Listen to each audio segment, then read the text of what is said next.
Ang programang ito ay rated SPG. Striktong patnubay at gabay ng magulang ang kailangan. Maaaring may masiselang tema, lengguwahe, karahasan, sexual, horror o droga na hindi angkop. Josa, bakit mo sumagot sa cellphone ni Lynette? Kasi magkasama kami dalawa ni Lynette, niyaya ko.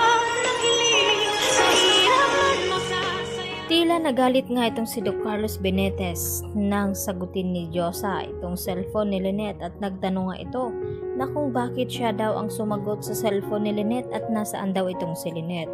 At dito nga nagpaliwanag itong si Josa na magkasama nga sila ni Lynette dahil inaya nga ni Josa itong si Lynette na lumabas at dalawin nga itong puntod ni Cromwell.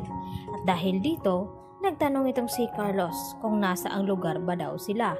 At dito nga sinabi ni Josa na ibibigay na lamang daw niya itong address kung nasaan sila dahil tila nagkaroon nga ng kunting problema dito nga kay Lynette at naalala na naman daw ang kanyang nakaraan.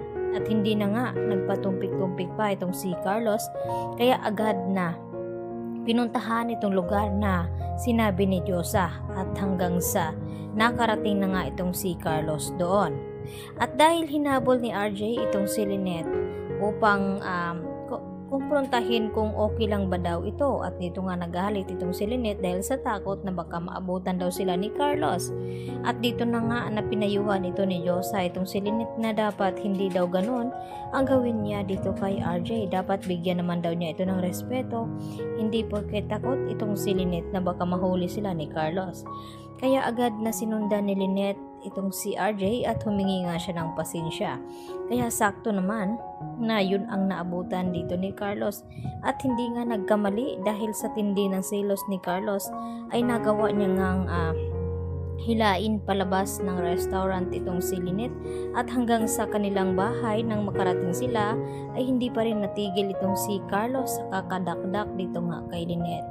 At sinubukan naman na magpaliwanag itong si Lynette kay Carlos na hindi daw niya alam kung papaano nandoon itong si RJ. Basta ang sinabi ni RJ na kakain daw sana siya sa restaurant na ito at napansin niya nga itong si Lynette.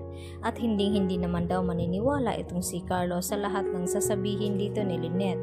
At hanggang sa nagkasakitan na nga at nagulat itong si Lynette sa pagbato nga ni Carlos ng baso na tumama naman sa kanyang braso.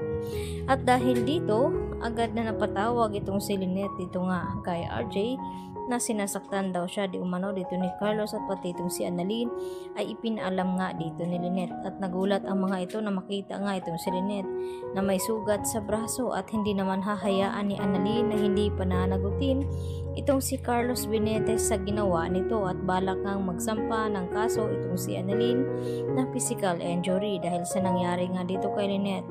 At sisiguraduhin naman ni RJ na tutulungan niya itong si Annalyn upang mapanagot itong si Carlos Benitez dahil tila tumitindi na nga ang pagsiselos at hindi na tama ang kanyang ginawa.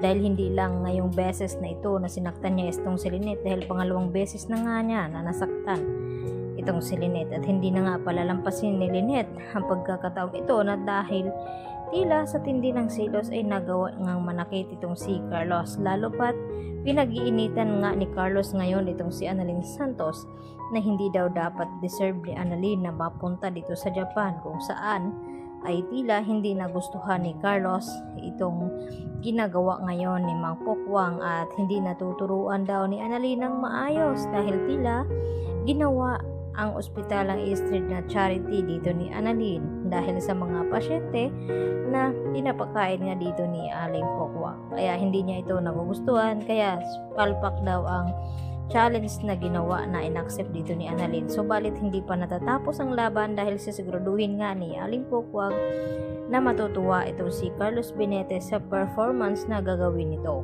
Kaya naman ang ating pakatutukan ngayong Lunes mga kapuso kung talagang dito na kaya susuko itong si Lynette sa ugali dito ni Carlos Benitez.